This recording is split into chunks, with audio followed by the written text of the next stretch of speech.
Hello wellness family. Yes yes అని ఎందుకంటున్నాను అనుకుంటున్నారా?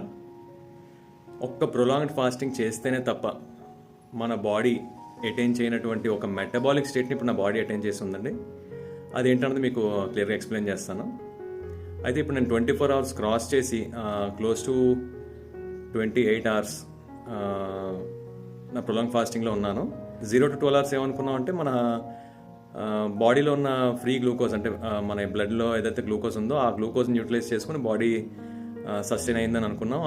నెక్స్ట్ 12 to 24 hours ఆ పీరియడ్లో లివర్ తన స్టోర్డ్ గ్లైకోజన్ని గ్లూకోజ్గా బ్రేక్ డౌన్ చేసి దాని ద్వారా మన బాడీని ఫ్యూయల్ చేసిందని చెప్పుకున్నాం. ఇప్పుడు 24 hours క్రాస్ చేసిన తర్వాత బాడీ కీటోసిస్ అనే ఒక మెటబాలిక్ స్టేట్లోకి ఎంటర్ అవుతుందండి. కీటోసిస్ అంటే మరి ఇంకేం కాదండి, మన సింపుల్ టర్మ్స్లో మనకు అర్థమయ్యేలా మాట్లాడుకోవాలనుకుంటే మన బాడీలో ఉన్న స్టోర్డ్ ఫ్యాట్ని బర్న్ చేస్తూ దాని ద్వారా మన బాడీకి అవసరమైన ఫ్యూయల్ని లివర్ సప్లై చేయడం అనేది స్టార్ట్ చేస్తుంది. ఈరోజు ఈవినింగ్ 6 o'clock క్రాస్ చేసిన తర్వాత maybe 26th hour around 8 PM నాకైతే కొంచెం హైపోగ్లైసిమియా అయితే అనిపించింది.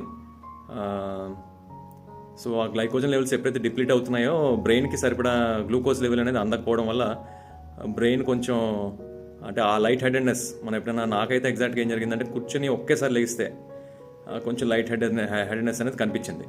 సో అప్పుడే అనిపించింది ఇంకా లివర్లో ఉన్న గ్లైకోజన్ లెవెల్స్ అనేవి డిప్లీట్ అవుతున్నాయి, అలాగే బాడీలో ఇన్సులిన్ లెవెల్స్ అనేవి కూడా చాలా డిప్లీట్ అయి ఉంటాయి. సో ఫ్యాట్ బర్నింగ్ అనేది ఇనిషియేట్ అవుతుంది, కీటోసిస్ అనేది ఇనిషియేట్ అవుతుంది. బాడీ నెమ్మది కీటోసిస్లోకి వచ్చిందంటే మనకి ఇంకా హంగర్ ఫీలింగ్ అనేది స్లోగా తగ్గిపోతుందండి, ఎందుకంటే body will start feeding on its reserved fat. So ఈ second day of metabolic state ఏదైతే రీచ్ అయ్యానో due to the prolonged fasting, ఇందులో కీటోసిస్ అనేది ఒక పార్ట్ అయితే second part is autophagy. Autophagy అంటే ఇంకేం కాదండి, లిటరల్గా మనం ఆటోఫేజీ తాలూకు మీనింగ్ తీసుకున్న ఆటో అంటే సెల్ఫ్, ఫేజీ అంటే ఈటింగ్. సో సెల్ఫ్ ఈటింగ్ అనగానే కొంచెం కంగారు వస్తుందా?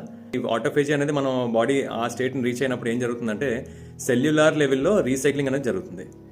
మన బాడీలో ఉన్న సెల్స్, ఆ సెల్స్లో ఉన్న ఒక డిస్ఫంక్షనల్ పార్ట్ని కానీ, అంటే ఒక డ్యామేజ్డ్ ప్రోటీన్ కానీ, లేకపోతే డ్యామేజ్డ్ మైటోకాండ్రియాని కానీ, ఇటువంటి వాటిని ఐడెంటిఫై చేసి వాటిని కన్జ్యూమ్ చేయడం స్టార్ట్ చేస్తే వాటిని కన్జ్యూమ్ చేస్తూ మనకి ఫ్రెష్ సెల్స్ ప్రొడ్యూస్ అవ్వడానికి కావాల్సిన రా మెటీరియల్ని ప్రొడ్యూస్ చేయడం స్టార్ట్ చేస్తాయి.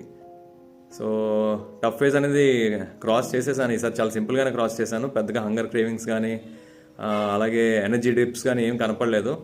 ప్రాబబ్లీ రోజు ఒక ఇంటర్మీడియట్ ఫాస్టింగ్ అనేది ఫాలో అవడం వల్ల ఈ ప్రొలాంగ్ ఫాస్టింగ్ కూడా చాలా ఈజీ అయింది.